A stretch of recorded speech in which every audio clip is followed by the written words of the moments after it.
고수를 만나다 오늘의 고수는 박지원 전 국정원장입니다. 어서 오십시오. 안녕하세요. 네.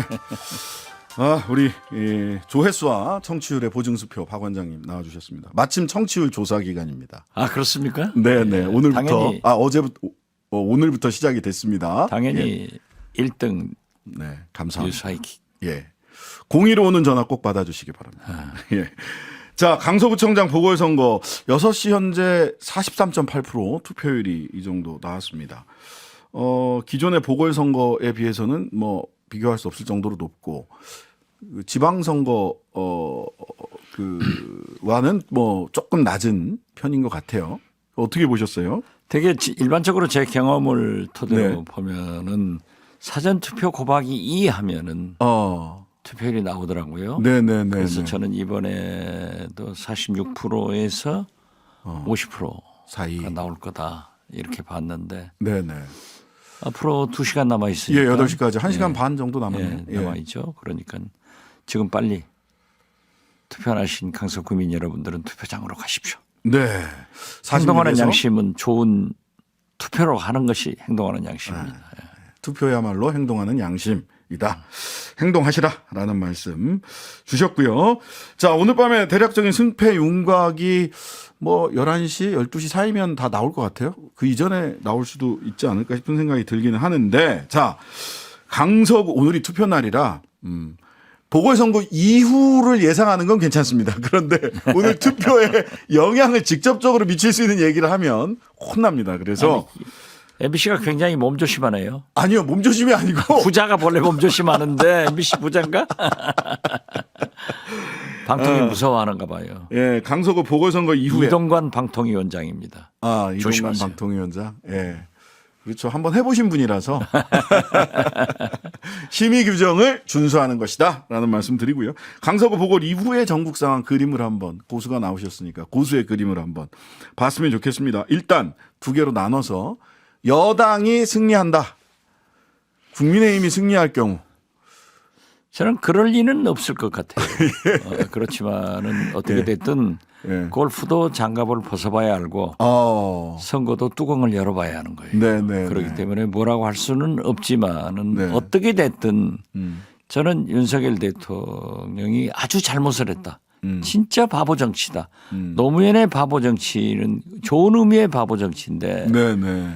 역대 보궐선거는 집권 여당은 대통령은 대통령실은 항상 그 지역에 맡겨가지고 조용히 네네. 없는 것처럼 있는 것처럼 치르는 거예요. 예. 그런데 이번에는 완전히 역대급 그냥 대통령 선거급으로 올려가지고 그 결과에 따라서 저는 윤석열 대통령이 굉장히 큰 책임을 감수해야 된다.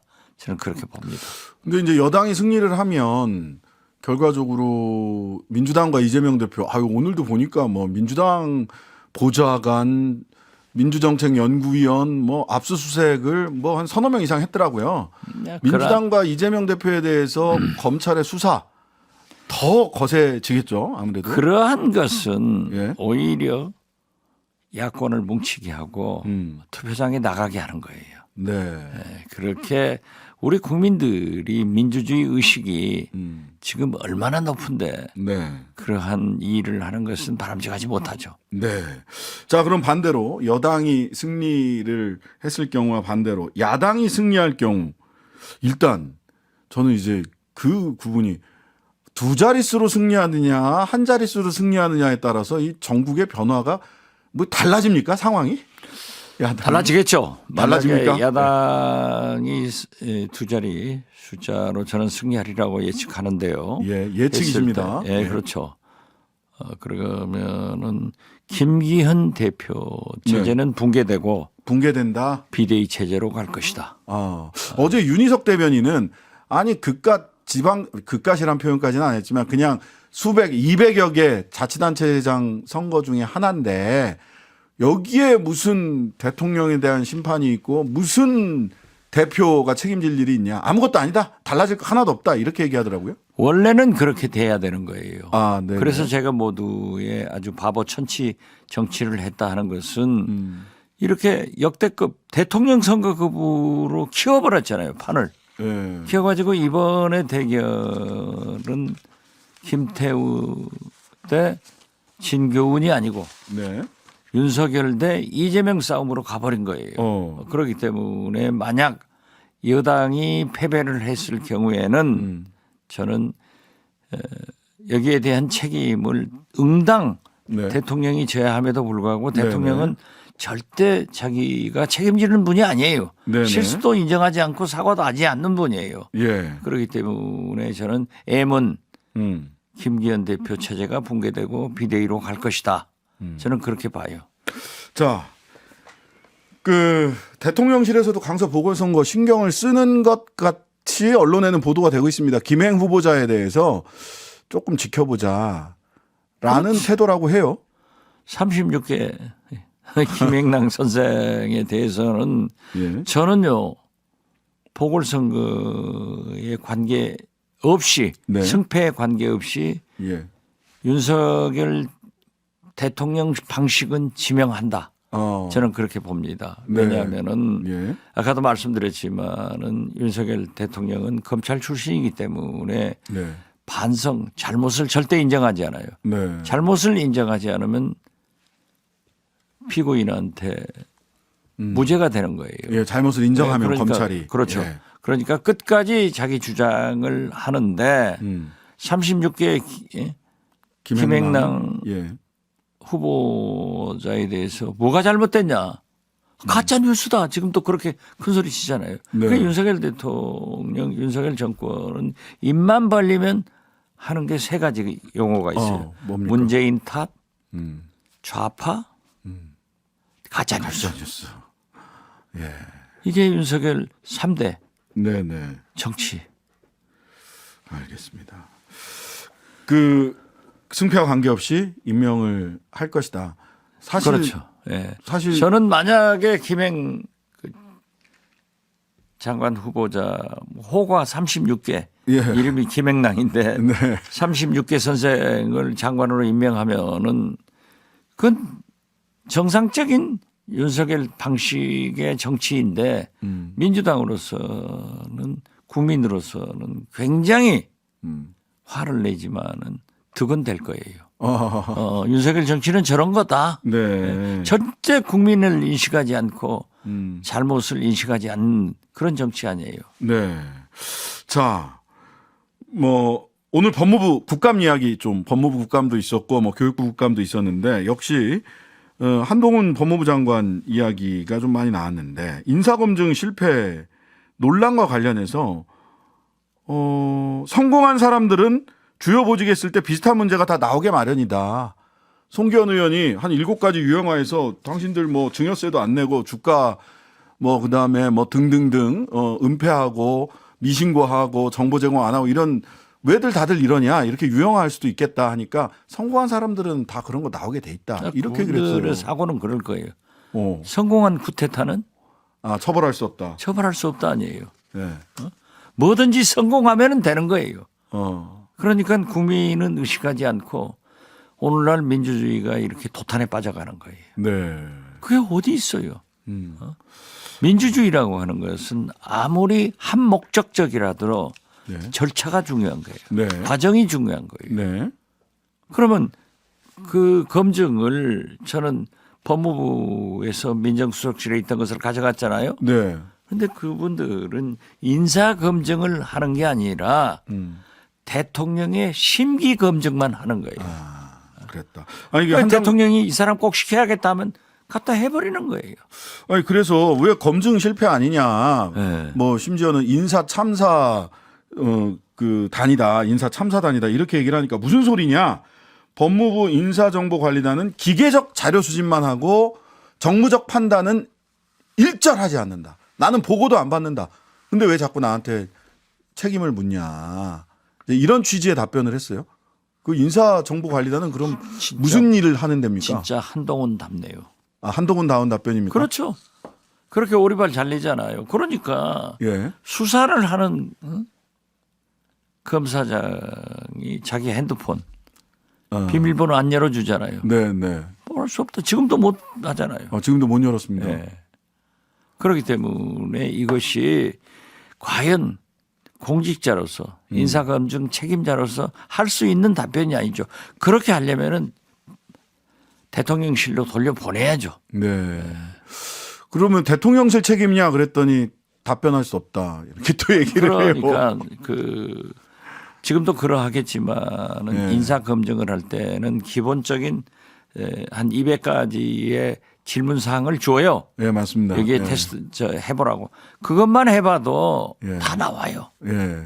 그것 자체도 안 하고 검증은 아예 생각지 않고 대통령이 과연 이분을 꼭 장관을 시켜야 되느냐 이 심기 검증만 해가지고 해버리는 거죠. 심기 검증만 하는 오리발 답변이다. 그렇죠. 이런 말씀 주셨고요. 또 한 장관은 이재명 대표 구속영장 기각 이후에 민주당에서는 대통령의 사과와 한 장관의 그 파면을 요구를 했단 말이죠. 그러니까 저도 그건 제 일성으로 제가 했는데 한 장관 왜 지금 탄핵해 그러면 이렇게 얘기하시더라고요. 그러니까 배짱이죠. 배짱입니까? 사실 한동훈 장관은 어떻게 됐든 윤석열 대통령의 황태자로서 네. 국민의힘의 비대위원장이나 차기 선대위원장으로서 또는 당대표로서 네. 총선을 이끌 것이다 네. 하는 것과 또 두 번째로 국회로 가지 않고 총리를 할 것이다. 예. 이렇게 됐는데 2년여간 계속된 검찰의 수사, 네. 정치 탄압, 이재명 대표에 대한 이재명 예. 대표에 대한 것이 결국 법원에서 영장이 기각됨으로써 그 책임을 대통령이 져야 되는 거예요. 그러나 네. 대통령 중심제에서 대통령이 질 수 없기 때문에 네. 정상적인 대통령이라고 하면은 최소한 제1야당의 대표의 그러한 정치 탄압에 대해서 대국민 사과를 해야 됩니다. 네. 그리고 책임을 느끼는 민주정치 의식을 하는 한동훈 장관이라고 하면은 스스로 사퇴를 하든지 또는 대통령이 해임을 하든지 이것저것도 하지 않으면은 저는 민주당이 할 수 있는 게 뭐냐? 탄핵해야 된다. 탄핵해야 된다. 네, 그런데 지금 한동훈 장관은 배짱하제요. 네. 탄핵 그러기- 지금 당장 하시지? 이렇게 하나지. 그런데 홍익표 신임 원내대표가 이 보통 분이 아니더라고요. 제대로 전략을 아는 거예요. 네. 10월 달은 어차피 국정감사는 야당, 민주당 타임이다. 그렇기 때문에 초점을 흐리지 말고 국정감사에 매진을 하고 그 결과에 따라서 한동훈 장관의 탄핵 여부를 결정하겠다. 이건 시간을 벌어놓아야만이 네네. 만약에 국회에서 탄핵이 가결되더라도 헌재에서 인용이 되지 않으면 복귀한단 말이에요. 네. 그 복귀할 때가 총선 때가 되면은 한동훈 장관은 총선으로 나갈 수도 있고 네. 그렇기 때문에 딱 타이밍을 맞춰서 할 것 같아요. 네. 그리고 한동훈 장관은 여기에서 가장 큰 데미지를 입었습니다. 죽어도 총리 인준을 안 해줘요. 그렇죠. 민주당이 국회에서 안 국회 해주죠. 인준 사항이죠. 이군영 총리적으로는 못 가지. 그러면. 대법원장 제가 말씀드렸잖아요. 예. 돈을 벌든지 대법원장을 하든지 둘 중에 하나만 하는데 돈도 벌고 대법원도 하고 우리 국민은 대법원장의 공백도 염려를 하지만은 네. 그러한 돈 잘 버는 예. 예. 이제 정의롭지 못한 그런 대법원장은 공백이 더 좋다. 예. 이런 생각을 갖는 거예요. 그렇기 때문에 한동훈 장관은 어떤 의미에서 보면은 국회로 나갈 수 있는 기회도 박탈당할 수 있고 네. 또 국무총리는 죽었다 깨나도 안 된다. 예. 국회에 와서 한 일이 있기 때문에. 그렇죠. 예. 자, 그러면 그래도 그 총리 쪽보다는 그나마 선거를 통하면 뭐 정치적인 활로가 열리지 않을까 이런 생각을 했는지 예술의 전당에 등장을 하셨는데 저는 제일 재밌게 봤던 거는 깜짝 등장이라고 하고 뭐 조각 같다 뭐 이런 기자를 쓰신 분이 사진을 직접 찍으셨더라고요. 그 보니까 서울신문 기자분이 본인이 찍은 사진이에요. 기자 본인이. 한동훈 장관 사진을. 깜짝 등장하고 예고하지 않은 등장이라고 하는데 기자가 어떻게 한 장관이랑 동선이 겹쳤더라고요. 그렇게 본래 기사는 재밌게 쓰니까 재밌게 쓴 겁니까? 그렇게 썼는데 예. 아니 한동훈 장관이 예술의 전당 가서 음악이나 감상하지 지금 할 일이 뭐 있어요? 그 총선용 행보 아니냐 이렇게 또 아이고, 많이 돼. 끝났다니까요. 안 돼요? 예, 저는 안 된다고 봐요. 그렇게 해도 총선도 예, 안 돼요? 예. 아, 그렇군요. 모르지 뭐 정청래 의원님 앞으로 오라 하니까 그리 간다 가면은 민주당도 봐주겠지. 아, 험지 소위 국민의힘 험지 출마. 자, 오늘 또 어제 오늘 얘기 많이 됐던 게 정상외교 관련 예산이 249억에서 249억 원에 더해서 예비 329억 원까지 총 578억 원 올해 썼습니다. 성과가 있다면야 578억 원 쓸 수도 저는 있다고 생각을 합니다. 578억 원에 걸맞는 성과 있었는지 평가해 주시죠. 정치를 잘하면은 경제도 안보도 살아요. 네. 마찬가지로 외교를 잘하면은 경제도 안보도 사는데 네. 그 결과가 경제는 빵점이고 외교 결과도 결국 북한에 네. 이로운 국면만 만들어줬지 않느냐. 네. 그런다고 하면은 사실 대통령이 좀 자주 나가는 건 좋아요. 네. 자주 나가는 게 좋아요. 그렇지만은 국민의 혈세를 너무 탕진했다. 탕진했다. 탕진했죠. 그 알겠습니다. 효과가 없어요. 효과가 없이 아니 탕진했다. 경제를 외교라고 하는 것은 국익아니에요. 네. 경제나 혹은 알겠습니다. 안보인데 그 둘 다 지금 엉망이라고 하면은 탕진이죠. 알겠습니다. 지금까지 이제 박지원 엑스포는 어떻게 될지 모르겠습니다. 전 국정원장과 함께했습니다. 감사합니다. 네, 감사합니다. 네. 하루 종일 기다려지는 진짜 시사. 평일 저녁 6시 5분 신장식의 뉴스 하이킥.